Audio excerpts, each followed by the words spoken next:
വർഷം കൊടുക്കലല്ല ഈ ഗവൺമെന്റിന്റെ ജോലി. കൃത്യമായ പരിപാടികളും പദ്ധതികളും ഇട്ട് ആ പൊതുമേഖലാ സ്ഥാപനങ്ങൾ ശക്തമാക്കണം, ലാഭകരമാക്കണം. അതാണ് ഇതുവരെ സിവിൽ സപ്ലൈസ് കോർപ്പറേഷൻ ചെയ്യാത്ത സപ്ലൈ ചെയിൻ മാനേജ്മെന്റ്.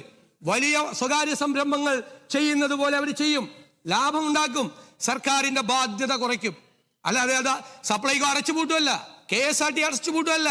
KSEB ഉമ്മൻചാണ്ടിയുടെ കാലത്ത് ലാഭത്തിലായിരുന്നു, ഇപ്പൊ എത്ര ആയിരം കോടി രൂപയുടെ നഷ്ടത്തിലാണ്. 4 രൂപ 29 പൈസക്ക് ഒരു യൂണിറ്റ് വൈദ്യുതി മേടിക്കാൻ 25 വർഷത്തേക്ക് കരാറുണ്ടാക്കി ഇറങ്ങിപ്പോയതാ ഉമ്മൻചാണ്ടി സർക്കാർ. 7 വർഷം നിങ്ങൾ വാങ്ങിച്ചു, 1 വർഷം ഞങ്ങൾ വാങ്ങിച്ചു. ഒരു സുപ്രഭാതത്തിൽ ആ കരാർ റദ്ദായി. അഴിമതിയാണ്. 4 രൂപ 29 പൈസക്ക് ഒരു യൂണിറ്റിന് മേടിച്ചിരുന്ന വൈദ്യുതി ഇപ്പൊ മേടിക്കുന്നത് എത്രയ്ക്കാ? കരാർ റദ്ദാക്കിയിട്ട് 8 രൂപയ്ക്കും 14 രൂപയ്ക്കും. കോടികളാണ് ഒരു ദിവസം KSEBയുടെ നഷ്ടം. നയമാണത്രേ, പൊതുമേഖലയെ സംരക്ഷിക്കുന്ന നയം.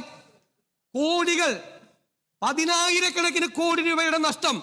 പാവപ്പെട്ട ജനങ്ങൾ അടയ്ക്കുന്ന നികുതി പണം കൊടുക്കുക, 4-5 പ്രാവശ്യം വൈദ്യുതി ചാർജ് കൂട്ടി പാവപ്പെട്ടവന്റെ തലയിൽ വെക്കുക. അതല്ല സാർ ഈ സർക്കാരിന്റെ നയം. ആ വൈദ്യുതി ബോർഡിനെ ഞങ്ങൾ ലാഭത്തിലാക്കും. ഞങ്ങൾ ചെയ്തിട്ടുണ്ട്. ഞങ്ങൾ ആ വൈദ്യുതി ബോർഡിനെ ഞങ്ങൾ ലാഭത്തിലാക്കും. ജനങ്ങളുടെ ഞങ്ങളന്ന് 22 പൈസ കുറച്ചു കൊടുത്തു ഒരു യൂണിറ്റിന്. ആര്യാട സാർ മന്ത്രിയായിരിക്കുമ്പോ, മനസ്സിലായില്ലേ? അതിനെ ഞങ്ങൾ നവീകരിക്കാൻ, പൂട്ടുകയല്ല, അതിനെ എഫിഷ്യന്റ് ആക്കും. അതാണ് ഞങ്ങളുടെ സമീപനം. ഒരു സ്വകാര്യ സ്ഥാപനവും പറഞ്ഞിട്ടില്ല. ഇവിടെയുള്ള വലിയൊരു ആരോപണം എന്താ? ഇതാ കരിമണൽ സ്വകാര്യവൽക്കരിക്കാൻ പോകുന്നു. സാർ, ഈ ബജറ്റിൽ എവിടെയാണ് സാർ കരിമണൽ സ്വകാര്യവൽക്കരിക്കുമെന്ന് പറഞ്ഞിട്ടുള്ളത്? സാർ, സദേൺ എക്കണോമിക് കോറിഡോറിനെ പറ്റി പറഞ്ഞിരിക്കുന്ന സ്ഥലത്താണ് ഈ ദക്ഷിണ കേരള സാമ്പത്തിക ഇടനാഴി ശക്തമായൊരു സമ്മിശ്ര സമ്പദ് വ്യവസ്ഥ സൃഷ്ടിക്കുകയും സ്വകാര്യ നിക്ഷേപം ആകർഷിക്കുകയും ഭാവിയിൽ രാജ്യത്തിന്റെ തന്നെ തന്ത്രപ്രധാനവും സമുദ്രബന്ധിതവുമായ വികസന മേഖലകളിൽ മുൻനിര സ്ഥാനത്തെത്തിക്കുമെന്ന്.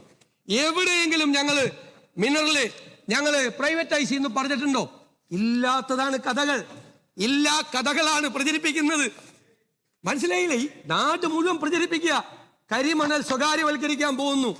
ഞാൻ പറഞ്ഞ വാചകം ഇവിടെ കോട്ട് ചെയ്തു ഇല്ലേ? ബഹുമാനപ്പെട്ട മുൻ ധനകാര്യമന്ത്രി കരിമണലിനെ കുറിച്ചുള്ള പോളിസിയെ കുറിച്ച് പറഞ്ഞ വാചകം 2024 പറഞ്ഞത് ഞാൻ ആവർത്തിച്ചു പറയുന്നു. വാക്കുമാറില്ല, യു ടേൺ ഇല്ല, ആ വാക്കിൽ ഉറച്ചു നിൽക്കുന്നു. എന്താണ് ക്രിട്ടിക്കൽ മിനറൽ കോറിഡോർ?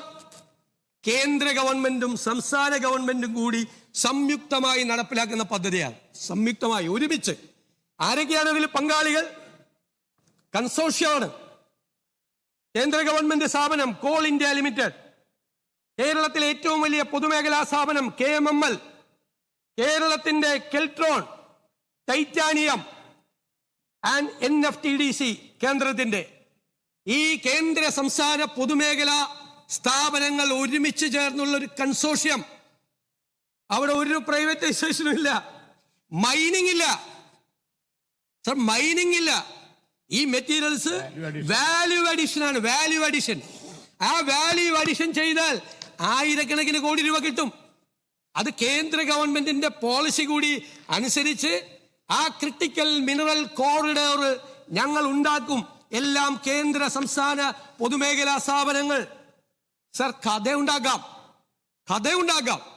ഇല്ലാത്ത കഥകൾ ഉണ്ടാക്കുകയാണ്. ഇല്ലാത്ത കഥകൾ. ഒരു വാചകം ഈ ബജറ്റിലില്ല, ഒരു വാചകം. എന്നിട്ട് പറയാണ് VD സതീശൻ മുഖ്യമന്ത്രിയായി, നയം യു ടേണായി, കരിമണൽ ഇതാ കംപ്ലീറ്റ് സ്വകാര്യവൽക്കരിക്കാൻ പോവുകയാണ്. ആലപ്പുഴയിൽ പ്രസവമാണ്. ആലപ്പുഴയിൽ വാരാൻ കൊടുത്ത ആരാ കരിമണൽ കൊണ്ടുപോകുന്നത്? ആരാ കൊണ്ടുപോകുന്നത് ആ കരിമണൽ?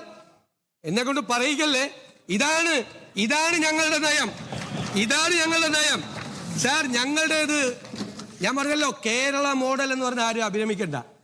ആ കേരള മോഡൽ സ്റ്റാഗ്നന്റ് ആണ്, മന്ദിച്ചിരിക്കുകയാണ്, ഔട്ട്ഡേറ്റഡ് ആയിക്കൊണ്ടിരിക്കുകയാണ്. അതിനെ നവീകരിക്കണം. ഒരു നിയോ കേരള മോഡൽ ഉണ്ടാക്കണം. ആ നിയോ കേരള മോഡൽ എന്താണ്? ഉൽപാദനക്ഷമത വർദ്ധിപ്പിക്കണം, പ്രൊഡക്ടിവിറ്റി കൂട്ടണം, നിക്ഷേപം ആകർഷിക്കണം, വ്യവസായ സേവന മേഖലകളെ ശക്തിപ്പെടുത്തണം, തൊഴിലവസരങ്ങൾ സൃഷ്ടിക്കണം, സമ്പദ് വ്യവസ്ഥയിൽ ഉണ്ടാകുന്ന വളർച്ച, കേരളത്തിന്റെ നികുതി വരുമാനം വർദ്ധിപ്പിക്കുകയും അതിൽ പൊതുസേവനം നടത്താക്കുകയും ചെയ്തു. നിങ്ങൾ പിന്നെ സ്ഥിരം കുറെ വാക്കുകളുണ്ട്. നവ ലിബറൽ നയം സ്ഥിരമാണ്. എത്ര കൊല്ലമായി നിങ്ങളിത് പറയാൻ തുടങ്ങിയിട്ട്? ആ മൻമോഹൻ സിംഗ് എക്കണോമിക് റീഫോംസ് അവതരിപ്പിച്ചു. എക്കണോമിക് റീഫോംസ് അവതരിപ്പിച്ചപ്പോൾ കംപ്ലീറ്റ് നവ ലിബറൽ നിയമം. സാർ എന്താ ചെയ്തത് അദ്ദേഹം? അന്ന് റിസർവ് ബാങ്കിലെ സ്വർണ്ണക്കട്ടി കൊണ്ട് അന്നത്തെ ഗവൺമെന്റ് ലണ്ടനിൽ കൊണ്ട് പണയപ്പെടുത്തി ഇപ്പൊ കേരള ഗവൺമെന്റ് ആക്കി വെച്ചിരിക്കുന്ന സ്ഥിതിയിലാക്കി വെച്ചിരിക്കുകയായിരുന്നു ഇന്ത്യയുടെ സമ്പദ് വ്യവസ്ഥ. അപ്പൊ എന്താ ചെയ്തത്? എക്കണോമിക് റീഫോംസ് കൊണ്ടുവന്നു. അതിൽ ആക്ടിവിറ്റി ഉണ്ടായി, ഖജനാവ് നിറഞ്ഞു, എക്സൈസ് ഡ്യൂട്ടി കൂടി, ടാക്സ് കൂടി, ഇൻകം ടാക്സ് കൂടി. കാരണം ആക്ടിവിറ്റി ഉണ്ടാവുമ്പോൾ ഖജനാവ് നിറയും. എന്നിട്ട് പറഞ്ഞു നെഹ്റുവിൽ നിന്ന് വ്യതിചലിച്ചു. വ്യതിചലിച്ചില്ല സാർ. ഉണ്ടായ പണം എന്ത് ചെയ്തു എന്നാണ് ചോദ്യം. ഉണ്ടായ പണം, it was an equitable distribution of wealth. സമ്പത്തിന്റെ നീതിപൂർവമായ വിതരണം. ഇന്ത്യയിലെ വിദൂര ഗ്രാമങ്ങളിലെ പാവപ്പെട്ട സ്ത്രീകൾക്കാണ് പണം പോയത്. നരേഗ ഉണ്ടാക്കി ഇല്ലേ, പാവപ്പെട്ടവന്റെ വീട്ടിൽ. ഇന്ത്യയിലെ കുഗ്രാമങ്ങളിൽ ആശുപത്രികൾ ഉണ്ടാക്കാൻ NRHM കൊണ്ടുവന്നു, റൈറ്റ് ടു എഡ്യൂക്കേഷൻ കൊണ്ടുവന്ന് ഇന്ത്യയിലെ വിവിധ സ്ഥാപനങ്ങളിൽ, വിവിധ വില്ലേജുകളിൽ സ്കൂളുകൾ ഉണ്ടാക്കി, അധ്യാപകരെ നിയമിച്ചു. പണം ലെറ്റ് മീ കംപ്ലീറ്റ് ഞാൻ തരാം. ഇതെല്ലാം അവതരിപ്പിച്ചു. ഇത് ശല്യപ്പെടുത്താൻ പറ്റില്ല നിങ്ങൾക്ക് എന്നിട്ട്. അപ്പൊ അത് അവതരിപ്പിച്ചതിന് ശേഷം ആ പണം, അതാണ് അതേ നയമാണ് ഈ ഗവൺമെന്റിന്. അങ്ങ് ശല്യപ്പെടുത്തരുത്.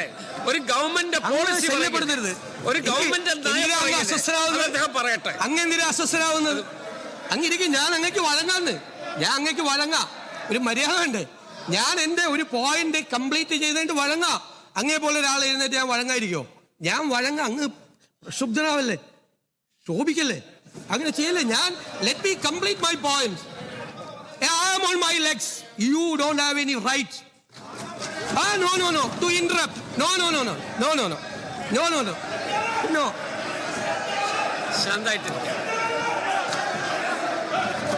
ശാന്തായിട്ടിരിക്കാം. പറഞ്ഞല്ലോ ഒരു ഗവൺമെന്റ് നയം പറയല്ലേ, ആ നയം സഭയെ അറിയിക്കല്ലേ. അത് കേൾക്കൂ. വിയോജിപ്പുണ്ടാകാം, അത് വേറെ പ്രശ്നം. പക്ഷെ ഒരു ഗവൺമെന്റ് നയമല്ല പറയുന്നത്. ആ നയം മുഖ്യമന്ത്രിയല്ലേ വിശദീകരിക്കേണ്ടത്. ആ നയം വിശദീകരിക്കല്ലേ.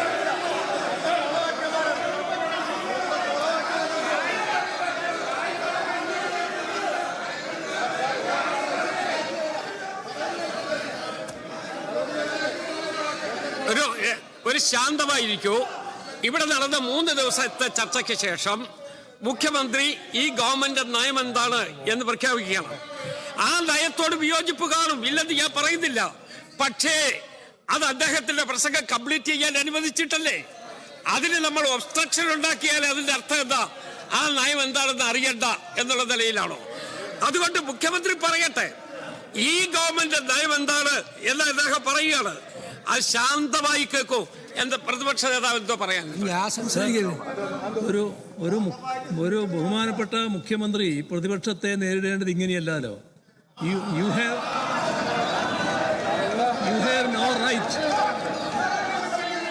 ഹാവ് നോ റൈറ്റ് എന്നാണ് പറഞ്ഞത്. അങ്ങനെയാണോ നേരിടേണ്ടത്? അങ്ങനെയാണോ പ്രതിപക്ഷത്തെ നേരിടേണ്ടത്? അങ്ങനെയാണോ പ്രതിപക്ഷത്തോട് സംസാരിക്കേണ്ടത്? കേക്കോ, അങ്ങ് ശാന്തമായി കേക്കൂ. അങ്ങ് 10 വർഷക്കാലം ഈ സംസ്ഥാനം ഭരിച്ച മുഖ്യമന്ത്രിയായിരുന്നു. അങ്ങയുടെ ഗവൺമെന്റ് നയം അവസാനമായി പറയാനുള്ള അധികാരം അങ്ങേക്ക് തന്നെയായിരുന്നു. അതുപോലെ തന്നെ ഈ ഗവൺമെന്റിന്റെ നയം എന്താണ് എന്ന് ഈ സഭയെ അറിയിക്കേണ്ടത് മുഖ്യമന്ത്രിയാണ്. അപ്പൊ ദയവായിട്ട്